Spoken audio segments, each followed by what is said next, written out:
Hi readers, we continue our fictional work with our mentor text, Tiger Rising. Yesterday, you did some work with envisioning or visualizing, making a movie in our mind, using sensory details. Today, I want to teach you that you can work on improving visualizing and predicting, make those even stronger by using a rubric to guide your thinking and guide your work. The materials that you are going to need will be a reader's notebook and a pencil, or a Post-it and a pencil. And let's get to work. So we already know how important it is to visualize as we read. We've had many lessons on that already. So how do we continue to improve the skills of envisioning and predicting? Let's take a look at a rubric. A rubric is designed to help us grow and elevate our work. So you can see a third grade comparison of envisioning to a fourth grade comparison of envisioning. So let's take a closer look. A third grader, a typical third grader, you can expect this to be happening as they are reading and visualizing and predicting. Third grade, I make a mental movie as I read. I imagine the setting, the characters, the events, and the characters' reactions to them. I predict what the main character will do, say, and think, and how the character will react to things based on earlier parts of the text. I can explain the reasons for my predictions. Strong work, right? Strong work. And you're just leaving third grade. So let's see where we're going to push our thinking. Let's take a closer look at the fourth grade. It's a lot longer, I see. I make a mental movie as I read, trying to experience the story as if it is real life. That's a challenge, right? I draw on earlier parts of the text to add to the details in my mental movie. That is, I draw on what I know about characters' traits and motivations, the setting, and the events to envision and predict. I also use what I know from real life about what these places tend to look and feel like. I also base my predictions on my sense of how stories tend to go and can explain my reason for my predictions. So readers, here's my takeaway from all those words. You're intelligent people. You're 9, you're 10. You have life experiences. You need to draw on those experiences and think, what would it be like if I were this character in this moment in time? Taking in all of those sensory details like we do and really live that moment. And then, of course, I'm thinking about what we know about plot structure. I'm thinking about how fictional stories go, using that knowledge to really lift your work. So let's do this. Let's do some practicing and some modeling. We've taken a look at the rubric, and now I need your help so that I can improve my envisioning. We're going to go back to a scene from Chapter 7 in Tiger Rising. Here we go. I know what contagious means, Sistine said. She looked at his legs. And then she did something truly astounding. She closed her eyes and reached out her left hand and placed it on top of Rob's right leg. Please let me catch it, she whispered. You won't, said Rob, surprised at her hand, how small it was and how warm. It made him think for a minute of his mother's hand, tiny and soft. He stopped that thought. That ain't contagious, he told her. Please let me catch it, Sistine whispered again, ignoring him, keeping one hand on his leg. Please let me catch it, so I won't have to go to school. It ain't a disease, Rob said. It's just me. Shut up, Sistine said. She sat up very straight. The two of them sat apart from it all, as if their seat was an island in the sea of sweat and exhaust. And I know Mrs. Feustel examined the last part of the text that we're looking at. Here's my envision or my visualization. I picture Sistine rubbing her hand up and down Rob's blotchy leg. She's wishing, almost like she was praying. Please let me get this rash too. And then I picture Rob jerking back when Sistine actually touches his leg, thinking, whoa, what is she doing? So readers, this is where I want you to work with a partner or whatever your classroom teacher sets up, or at-home learners. You might need to do this thinking alone. If you are working with a partner, please remember to sit toe-to-toe, keeping your safe distance, and see if you can revise or add on to what I wrote to make my visualization closer to fourth grade work.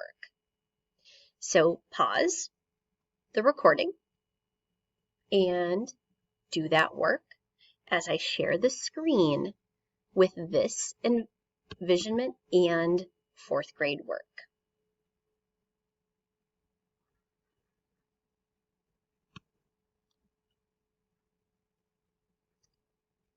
All right, readers, coming back from your work together, here is the same scene. How did you make it better? I hope you've shared with your classmates. I hope you've shared with your teacher or some people at home. Here are just some examples of ways that we can make this stronger, really getting into that scene. So I'm going to start over here. I'm looking at this, and I'm really thinking about Sistine and Rob in this situation. And she wants to have a rash like Rob's that will let her stay home too, away from the bullies on the bus and in school. She wants to stay home because she has already been in a fight at school and thinks the kids there are ignorant. She's new and she doesn't seem to fit in. So I really went into maybe what Sistine has been feeling and why she would not want to go to school and she's willing to risk having this rash. And here's Rob. Rob doesn't really jerk back when she touches his leg. When Sistine touches his leg, I picture Rob thinking, whoa, I can't believe she isn't afraid to touch my rash. I also picture Rob noticing that Sistine's hand is so tiny and warm. I think Rob is surprised that her hand reminds him of his mom's hand. Sistine and his mom are certainly different, but maybe Rob gets that same special feeling from Sistine too. So readers, that's how we can elevate our thinking and really bring ourselves to the scene. So let's work. All right, we come to today's reading. Today's reading is chapter 11. I'd like to do a little bit of previously in, so I'm going to get us back to yesterday's reading. Previously in Tiger Rising, we meet Willie Mae. Rob has been doing some work around the Kentucky Star, and we meet Willie Mae, the housekeeper there, and he was doing some work with her.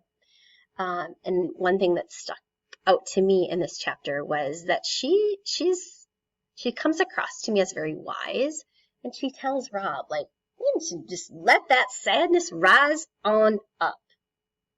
And then Rob had this really overwhelming feeling to tell someone about the tiger. Somebody who was capable of believing in tigers. So here we go. Just talked about envisioning. Get your movies going in your mind. Really live the scene. Chapter 11, here we go. That afternoon, Rob was out in front of the Kentucky Star, weeding between the cracks in the sidewalk when the school bus rumbled up. Hey! He heard Norton Threemonger yell. Rob didn't look up. He concentrated on the weeds. Hey, disease boy! Norton shouted. We know what you got. It's called leprosy. Yeah, Billy shouted. Leprosy. All of your body parts are going to fall off.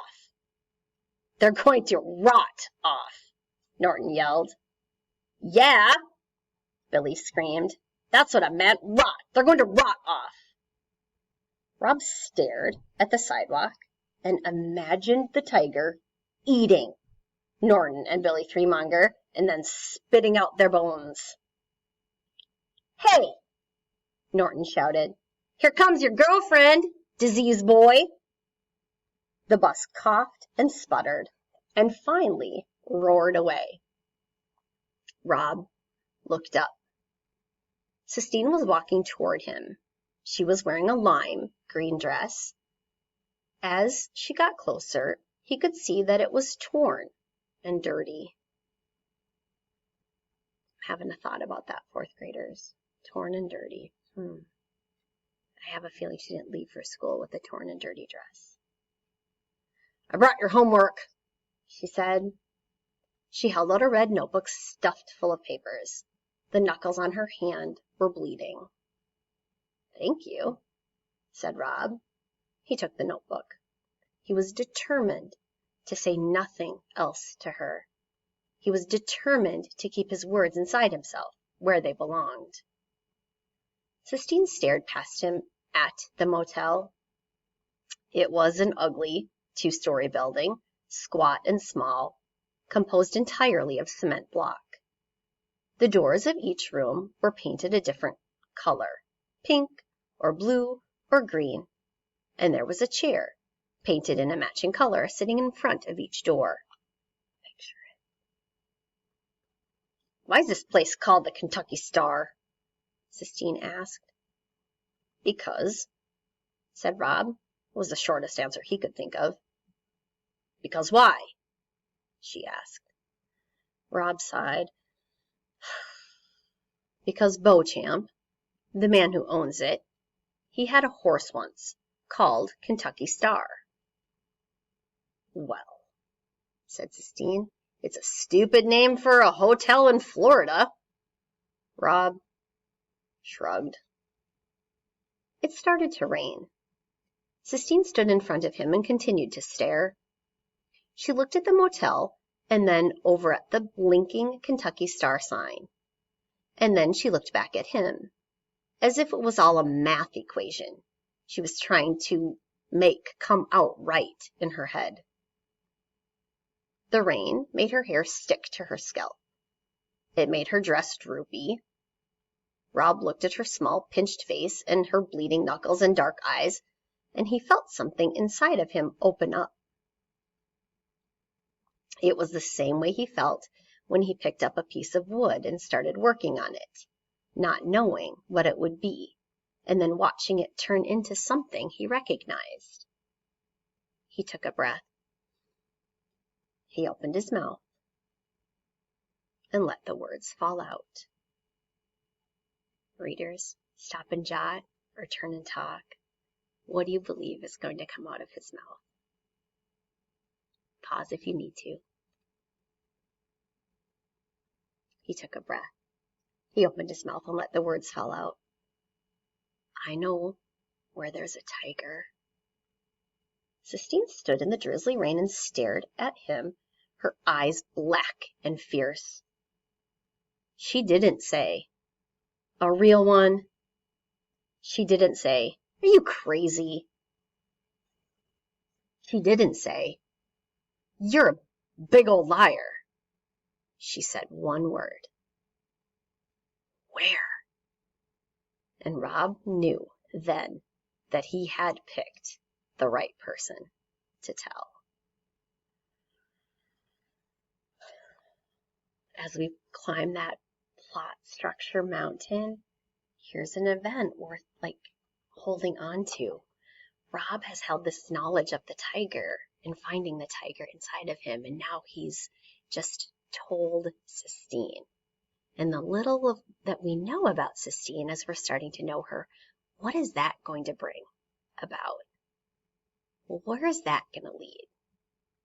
Go ahead and jot in your notebooks or turn and talk with someone about where you think this story might be going. Use all of your knowledge, fourth grade readers, to really drive your prediction. Again, pause if you need to. And then let me end with this.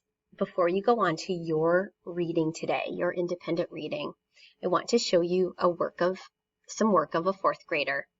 And this is the fourth grader's first attempt at figuring out or envisioning and predicting. I could imagine Aunt Letty becoming furious and telling Julia to leave the house while Julia doesn't know what she's talking about. Strong work, right? Here's the revision making it more like fourth grade work. Improved. I could imagine Aunt Letty throwing her hands up in the air and shouting at Julia. Yep, good. Kind of a little more detailed. Though Julia has a confused look on her face, and Julia's thinking, what did I do? So again, bigger, stronger details and really putting themselves in the story. So readers, today, when you read your independent reading book and improve your level of visualization and predicting, that is your work today. You don't just want to picture the who and the what, but you want to recognize how an event is happening. So readers, off you go. Happy reading.